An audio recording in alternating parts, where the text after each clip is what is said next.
Terlilit utang berskala jumbo, kini maskapai penerbangan nasional Garuda Indonesia kembali menjadi sorotan publik. Hal ini terkait dengan laporan adanya dugaan korupsi di tubuh perusahaan plat merah ini oleh Kementerian BUMN ke Kejaksaan Agung.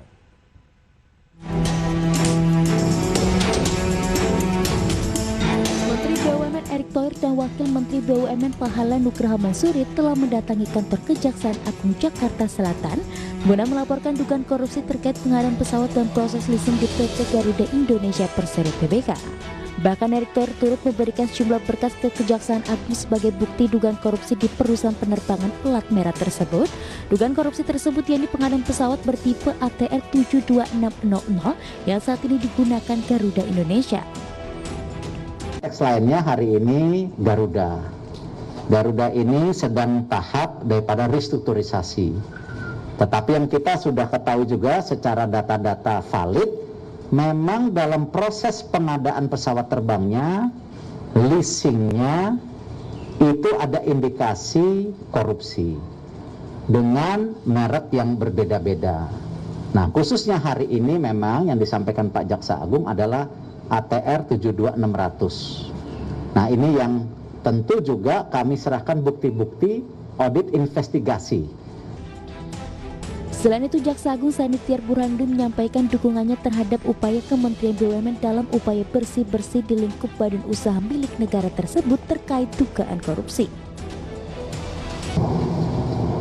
Dan tentunya ini seperti yang lalu-lalu, seperti penanganan Asabri dan Jiwasraya, kami selalu koordinasi dalam rangka mengambil langkah-langkah, karena bagaimanapun juga bahwa sinergitas antara kami dan Kementerian BUMN harus tetap kita jaga.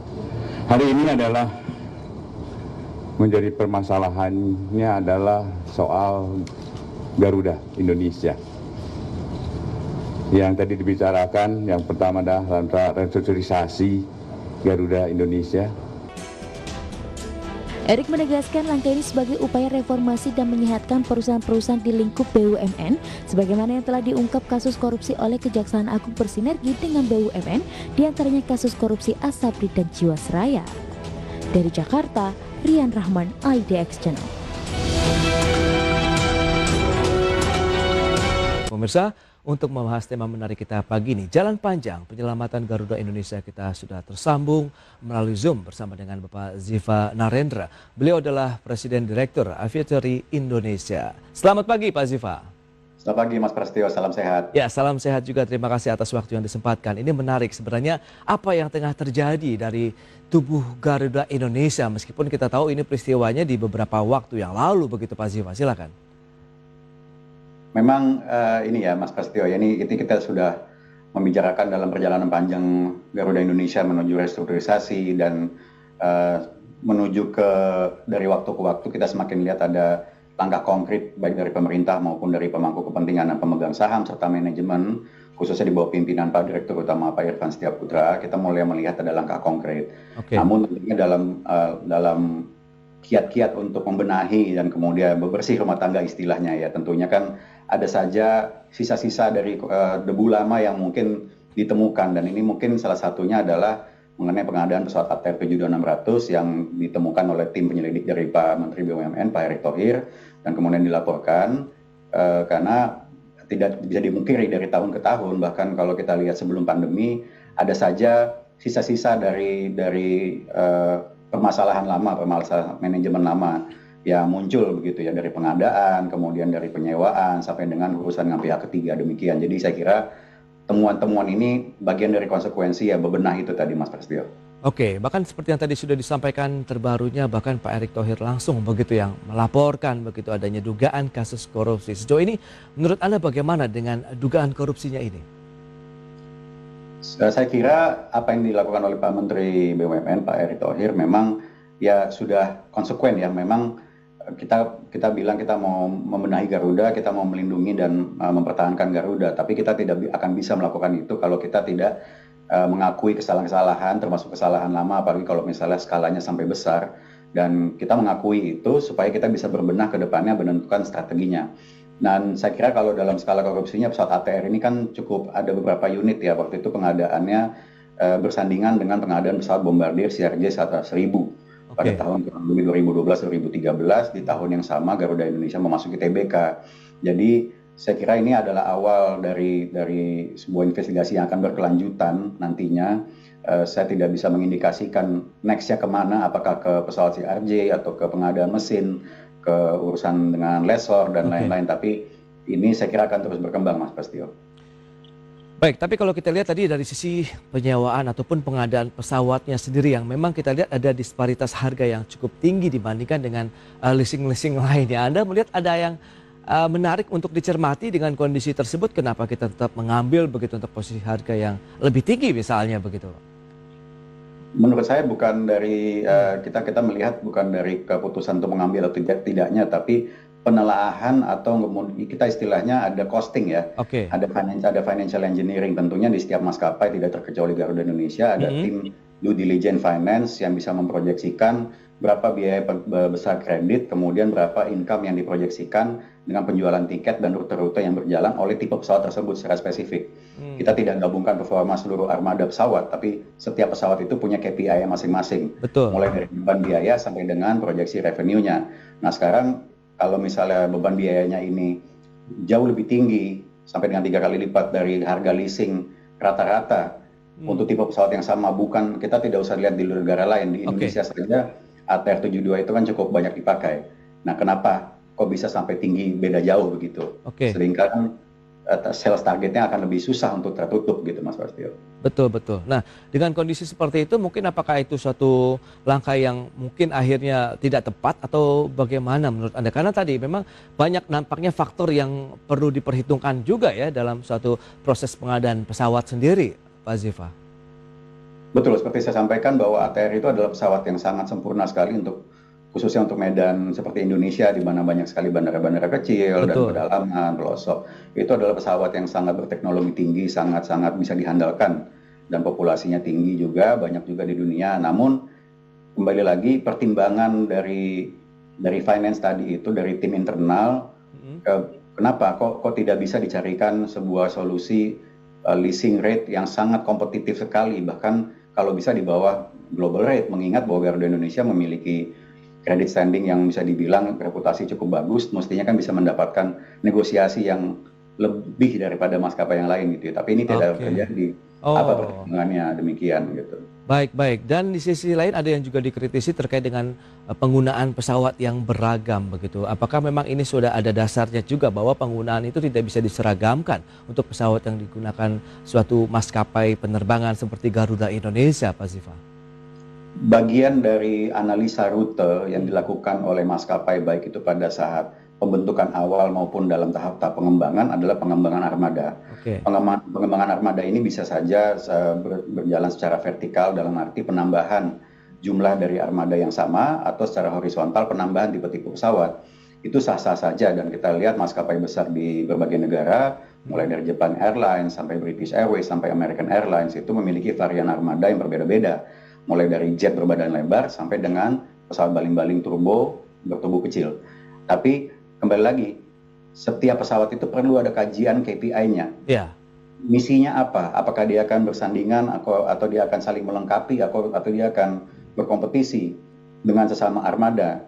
Bagaimana market share-nya? Bagaimana demand dari rutenya? Gitu. Itu kita belum membicarakan kompetisi dengan maskapai lain. Nah, ini adalah financial engineering due diligence yang sangat krusial sekali dilakukan di tahap awal dan pengembangan tiap maskapai. Berarti pemilihan pesawat yang beragam juga berdasarkan rute, kemudian KPI dari pesawat yang akan digunakan juga untuk melayani rute-rute tersebut, Pak Ziva? Betul sekali. Tidak bisa kita hanya secara random mengatakan, misalnya katakan sebuah tipe pesawat A, kita bicara ATR misalnya, dipilih karena memiliki populasi dan sudah terkenal dan maintenance supportnya sudah cukup baik di Asia Tenggara, itu tidak cukup. Performa dari pesawat tersebut harus dioptimalkan sebagaimana kita ketahui, minimum rata-rata dalam setiap hari apapun dalam setiap tahunnya, 60% dari kapasitas tiket itu harus terjual dalam setiap penerbangan. Tentunya akan ada fluktuasi, tapi targetnya adalah 60%. Kalau dalam satu tahun rata-rata load factornya itu di bawah itu, maka bisa dibilang walaupun pesawatnya mumpuni, tapi mungkin kajian rutenya tidak sesuai atau pricing harga tiketnya tidak sesuai. Market matchmakingnya ini yang tidak ketemu. Oke, itu berarti memang banyak hal yang perlu dicermati lagi begitu ya dalam suatu proses misalnya pengadaan ataupun penggunaan pesawat yang akan dilakukan oleh maskapai penerbangan. Tapi kalau kita lihat ini terjadi pada era-era tertentu saja karena kan saat ini juga bersih-bersih masih terus dilakukan oleh Kementerian BUMN dan juga manajemen Garuda Indonesia saat ini, Pak Ziva.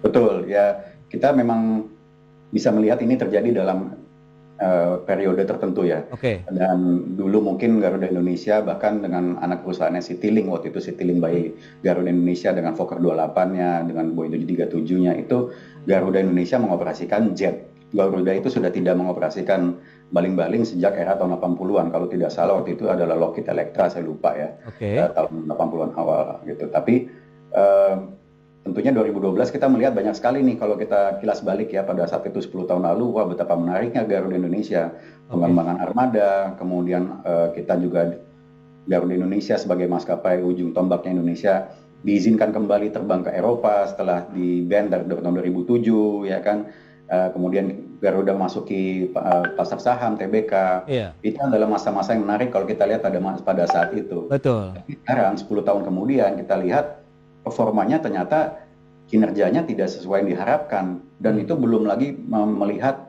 hal-hal kecil seperti penugasan krunya, kemudian kontrak kerjanya, sampai juga dengan kontrak dengan maintenance facility atau third party-nya.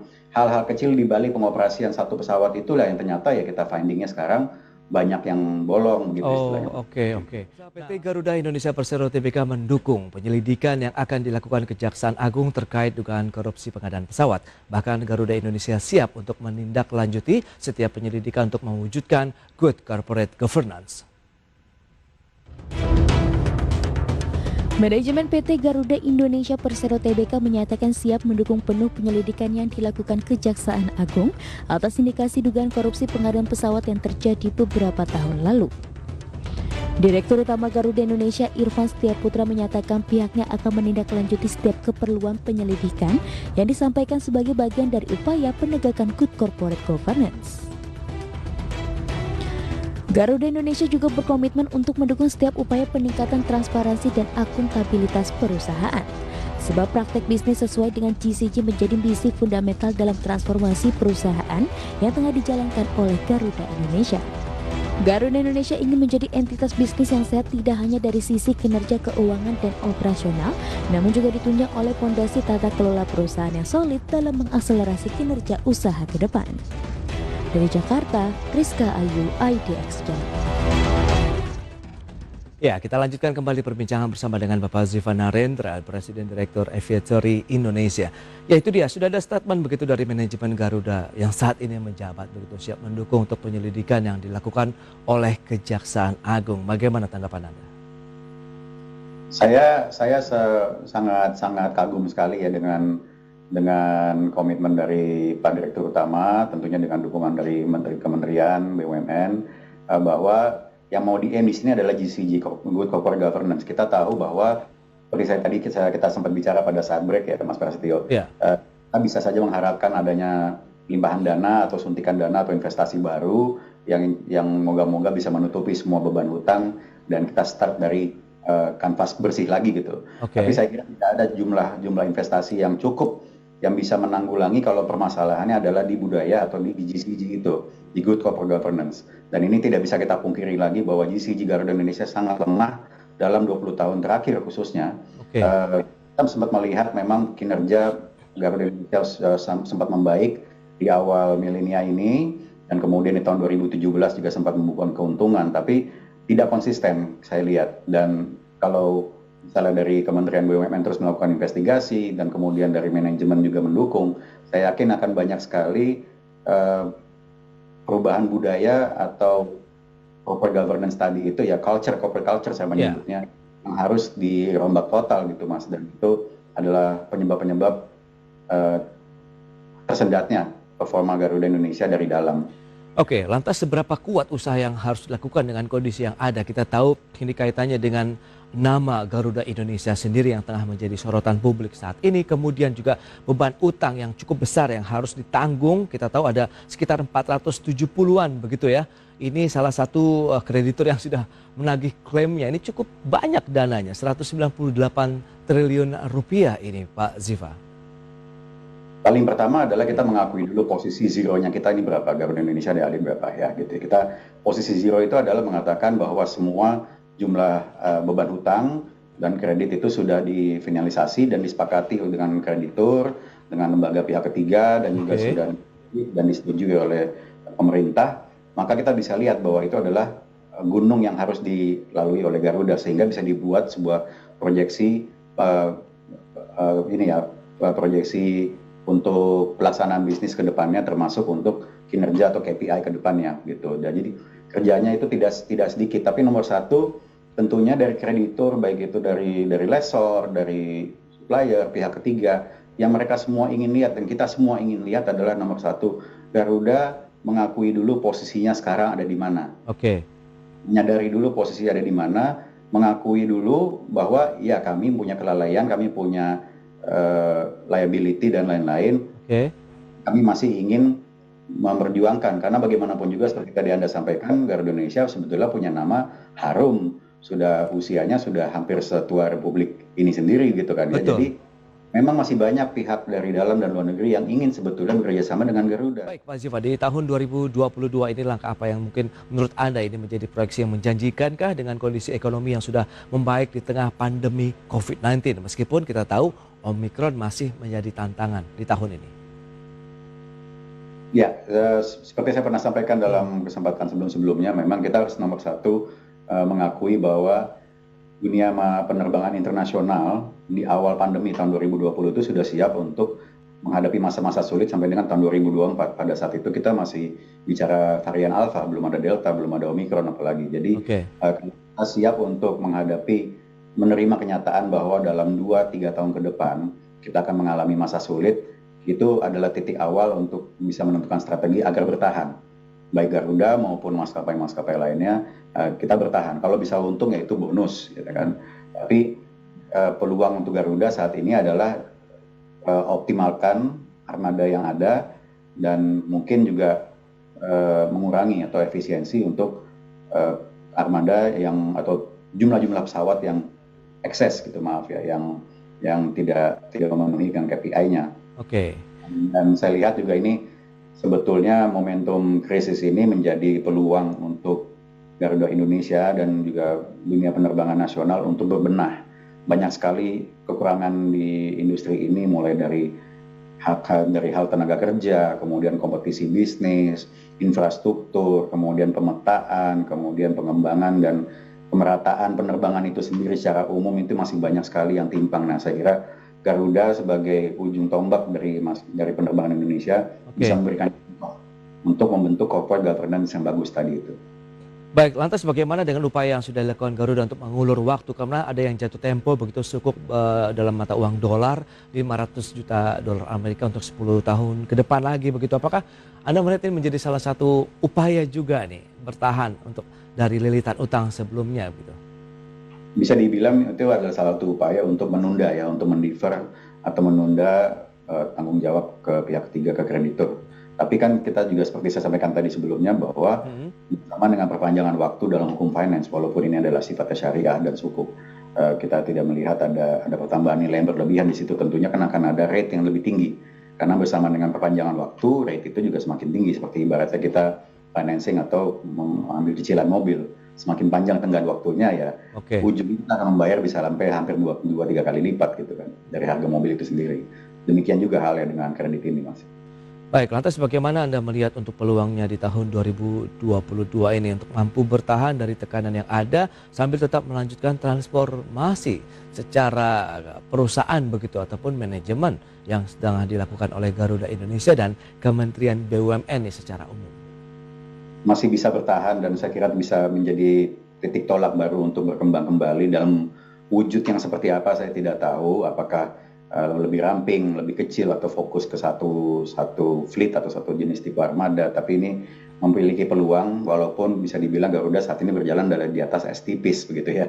Tapi saya melihat kalau Garuda sudah memiliki aim menuju good corporate governance, dan itu bukan hanya slogan ya, bukan hanya semboyan, tapi dipraktekkan juga di dalamnya, melakukan perubahan internal dan perubahan budaya, dan juga melakukan pembenahan-pembenahan yang saya sampaikan tadi sebelumnya. Saya kira ini akan jadi momentum yang sangat bagus sekali, bukan hanya Garuda, tapi menjadi titik tolak baru untuk recovery dari penerbangan Indonesia. Demikian, Mas.